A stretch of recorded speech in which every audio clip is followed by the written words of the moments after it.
रमजान का चांद नजर आते ही घर का माहौल पूरी तरह बदल गया। ठंडी रात में हल्की हवा चल रही थी और आसमान पर चमकता चांद हर दिल को सुकून दे रहा था।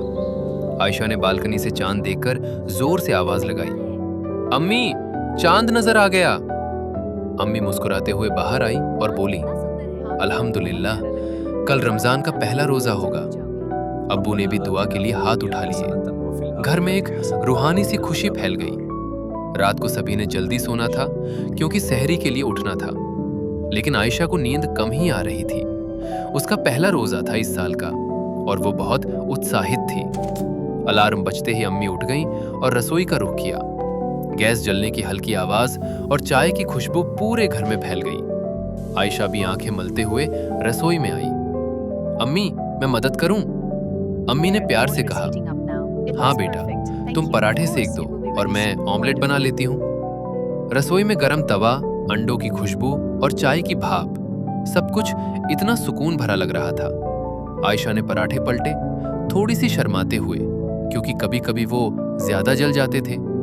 अम्मी हल्की सी हंसी और बोली, रमजान में सब्र भी सीखना होता है और काम भी। टेबल पर दही, अचार, ऑमलेट, पराठे और खजूर सज चुके थे। अब्बू ने सबको आवाज दी, जल्दी आओ, वक्त कम है। सबने मिलकर सहरी की। आयशा ने नियत की, मैं अल्लाह के लिए रोजा रखती हूँ। अजान की आवाज गूंज उठी। सभी ने पानी का आखिरी घूंट पिया और फजर की नमाज के लिए जा नमाज बिछा ली। नमाज के बाद अब्बू ने दुआ की और घर में एक रूहानी सुकून उतर आया। सुबह स्कूल की छुट्टियां थीं, इसलिए आयशा घर पर ही थी। पहले दिन थोड़ा मुश्किल लग रहा था। दोपहर तक हल्का सिरदर्द होने लगा, लेकिन वो याद करती रही कि रोजा सिर्फ भूख और प्यास का नाम नहीं, बल्कि सब्र और शुक्र का भी नाम है। अम्मी कुरान की तिलावत कर रही थी। आयशा भी उनके पास बैठकर सिपारा पढ़ने लगी। घर में एक अलग ही नूर था। दोपहर को अम्मी ने कहा, चलो थोड़ा रसोई का काम कर लेते हैं, आफ्तारी की तैयारी भी करनी है। रसोई में फिर से रौनक लग गई। आयशा ने चने उबालने के लिए रखे। अम्मी फल चाट काट रही थी। तरबूज, केले, सेब, सब रंग बिरंगे फल बाउल में सज रहे थे। पकौड़े भी बना लेते हैं, अम्मी ने कहा। आयशा ने बेसन घोलकर प्याज और आलू मिलाए। तेल गरम हुआ और पकौड़ों की खुशबू पूरे घर में फैल गई। भाई अहमद रसोई के दरवाजे पर खड़ा मुस्कुरा रहा था। बस थोड़ा सब्र और फिर मजा ही मजा। टेबल पर रूह अफ़ज़ा का शरबत, खजूर, फल चाट, पकौड़े और समोसे सज गए। आयशा ने प्लेटें सेट की और ग्लास रखे। फिर उसने देखा कि सिंक में बर्तन काफी हो गए हैं। मैं बर्तन धो देती हूँ, उसने कहा। अम्मी ने हैरानी से देखा, आज तो मेरी बेटी बहुत जिम्मेदार हो गई है। आयशा ने मुस्कुराते हुए कहा, रोजा इंसान को बेहतर बनाता है ना। मगरिब की अजान का इंतजार सभी को था। जैसे ही अजान हुई, सभी ने खजूर उठाई। अब्बू ने दुआ पढ़ी। आयशा ने पहली खजूर खाई और पानी पिया। उसे लगा जैसे सारी थकान एक पल में दूर हो गई। अल्हम्दुलिल्लाह, उसके होंठों पर था। सभी ने मिलकर आफ्तारी की। पकौड़े क्रिस्पी थे, फल चाट मीठी और ताजा। घर में हंसी मजाक भी चल रहा था।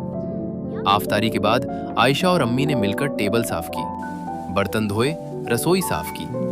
फिर ईशा और तरावी की तैयारी शुरू हुई।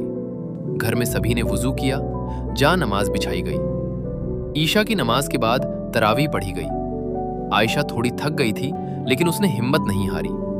हर रकत के साथ उसे लग रहा था कि उसका दिल और हल्का हो रहा है। नमाज के बाद अब्बू ने छोटी सी बात की, रमजान हमें सिर्फ भूख से नहीं, बुराई से भी रोकता है। झूठ, गुस्सा, लड़ाई, सबसे दूर रहना होता है। आयशा ने दिल ही दिल में दुआ की, या अल्लाह, मुझे बेहतर इंसान बना दे। रात को सभी थककर अपने कमरों में चले गए। आयशा ने डायरी निकाली और लिखा, रमजान का पहला रोजा बहुत खूबसूरत था। थोड़ी मुश्किल हुई, लेकिन सुकून भी मिला। रसोई का काम, नमाज, कुरान, सब ने दिल को खुशी दी। मुझे लगता है मैं थोड़ी और स्ट्रांग हो गई हूं। वो मुस्कुराते हुए सो गई। उसे पता था कि कल फिर सहरी के लिए उठना है, लेकिन अब उसे डर नहीं था।